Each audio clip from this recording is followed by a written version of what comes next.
السلام عليكم ورحمة الله وبركاته، ازيكم حبايبي عاملين ايه؟ يا رب تكونوا بخير. معاكم أميرة أبو زيد. يلا بينا هنعمل مع بعض وصفة جميلة جدا جدا جدا. الوصفة دي عبارة عن معايا هنا معلقتين كبار من الصويا صوص، هضيف عليهم معلقتين كبار من الباربيكيو، صوص الباربيكيو. تمام كده. هحط هنا رشة من الفلفل الأسود،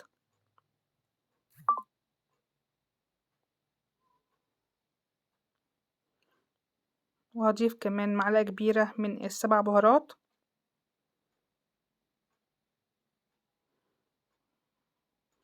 البهارات دي انا جايباها من العطار.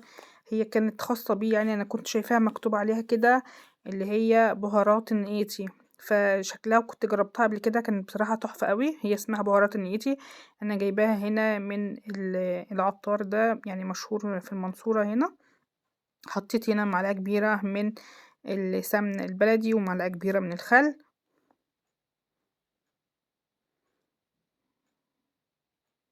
احط كمان شوية من الهوت صوص،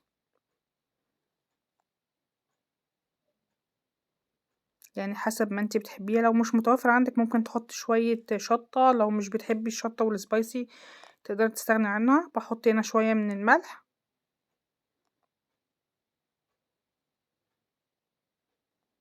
تمام كده. هقلب دول.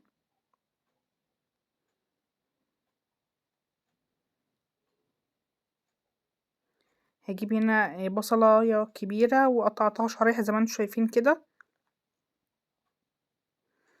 انا كنت في الاول عاوزة اسيب شوية من الصوص ده علشان ابقى احطه على الستيك بتاعي بعد ما اسويه، بس للاسف نسيت ومسكت واستخدمت الصوص بايديا اللي انا استخدمت بيها اللحمه نيه، فينفعش ان انا استخدم الصوص تاني بعد ما حطيت فيه ايديا اللي موجود فيها اللحمه النيه، عشان طبعا اللحمه فيها بكتيريا ولازم تكون الحاجه مستويه. زي ما انتم شايفين الجوان دي كبير جدا على ايديا. هنا سِبت البصل شوية عشان ينزّل طعم البصل ونكهته كده في الصوص، وهابدأ أجيب هنا اللحمة الsteak بتاعي زي ما أنتم شايفين كده. اللحمة دي من بيت الكلاوي، زي ما أنتم شايفين فيها نسبة من الدهن. تمام كده. هاجيب الصوص زي ما قُلت لكم، أنتِ تقدري إن أنتِ تشيلي شوية قبل ما تستخدميه، لإن أنا نسيت خالص إن أنا أشيل شوية قبل ما أحط إيديّا في وأمسك اللحمة يعني. فجبت كده البصل والصوص اللي احنا جهزناه عشان اتبل بيه الستيك. هاخد الصوص وهحطه على الستيك كده وهسيبهم يتبلوا شوية.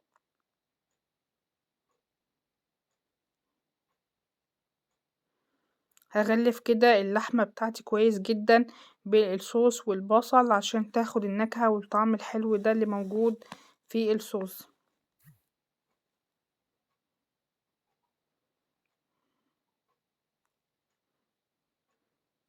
تقدري تعملي التتبيلة دي من بالليل وتستخدميها تاني يوم، بتبقى احلى طبعا علشان تكون اللحمة اخدت الطعم الحلو بتاعها بتاع التتبيلة.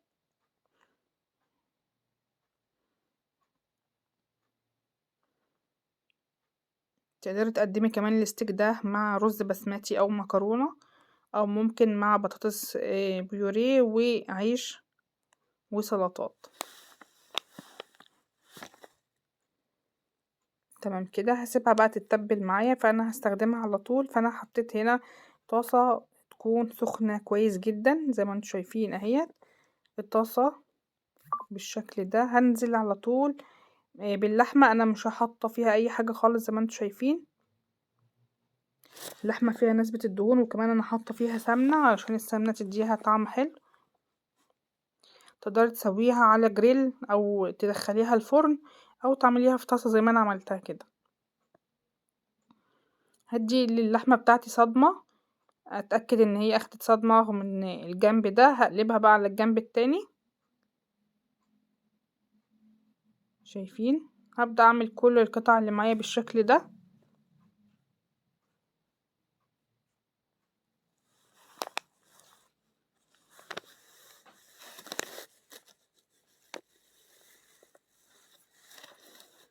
انزل بالقطعة التانية وهكذا اديها صدمة واقلبها على الجنب التاني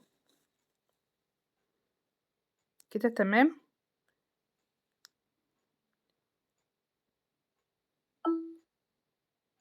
هنزل بكل السوائل والصوص والبصل اللي انا تبلت فيه اللحمة بتاعتي وهخليها تستوي مع بعضها كده. احط شوية مية بقى واغطي عليها واسيبها تستوي خالص.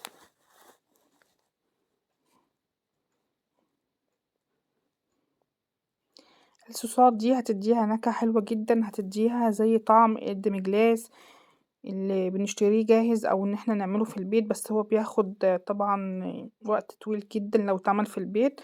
انا هنا حطيت المية المغلية زي ما انتوا شايفين وهغطي عليها بقى وهسيبها لحد ما تستوي وهتابعها. تمام. هيديني الصوص بني كده. هنبدأ نطلع اللحمة زي ما انتوا شايفين اهيت ادتني صوص بني من الصوصات اللي احنا حطيناها. اللحمة خلاص كده استوت معايا ونزلت كل الدهون اللي موجودة فيها زي ما انتوا شايفين كده. البصل كمان داب معايا والصوص بقى بني زي ما انتوا شايفين كده. هبدأ اطلع اللحمة وبعد كده هحط زي ما انتوا شايفين هحط هنا حوالي معلقتين دقيق او معلقة حسب السمك اللي انت عاوزاه. زي ما انتوا شايفين الدهون اللي لونها اصفر دي من اللحمة والسمنة اللي انا حطيتها. هقلب كل الكلام الحلو ده. ممكن نحط شوية من الشوربة، ممكن نحط شوية من الكريمة او شوية من المية المتوفر عندك حطيه. هقلب كل ده كده. اخده معايا بقى يا اما في الخلاط او ناخده بالهاند بلندر وهنضرب كل الكلام ده. زي ما انتوا شايفين كده انا حطيت هنا شوية من المية لان طبعا الصوص بتاع اللحمة نزل واداني طعم حلو قوي. شايفين اللون البني بتاع الصوص. بحاول الم كل حاجة موجودة كده في الطاسة وهضربها بالهاند بلندر لحد ما تنعم معايا بالشكل التحفة اللي انتوا شايفينه ده. وشايفين القوام بتاع الصوص تحفة.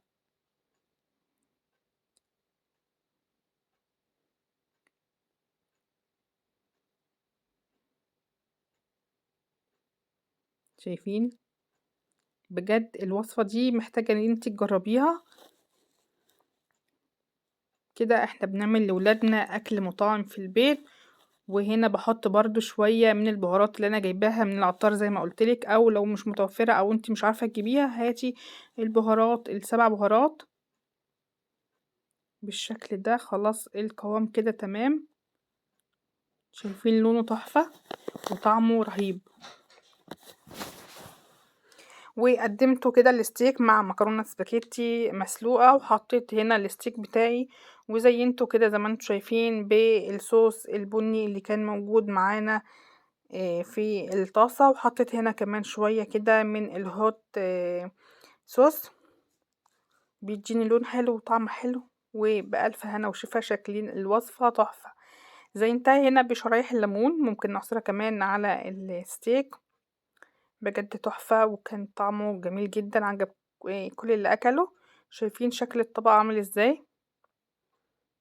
ده شغل مطاعم بجد. اعمليه لولادك هتعجبهم جدا.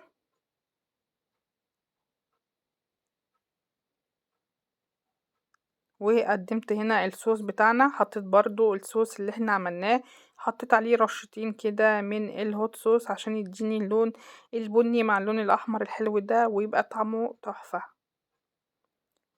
تمام كده. تحاولي بقى تقدميه بالشكل اللي يعجبك. انا هنا زي ما انتوا شايفين حطيت كمان الليمون جنب المكرونة. حاولت ان انا اغير برضو الشكل. هنجرب مع بعض الستيك وهنشوفه مع بعض قد ايه مستوي وطعمه حلو جدا واخد اللون البني من بره ومن جوه اللحم ابيض زي الفل زي ما انتوا شايفين كده. ده لحم بقري او لحم عجالي فكانت بصراحة طعمها حلو قوي.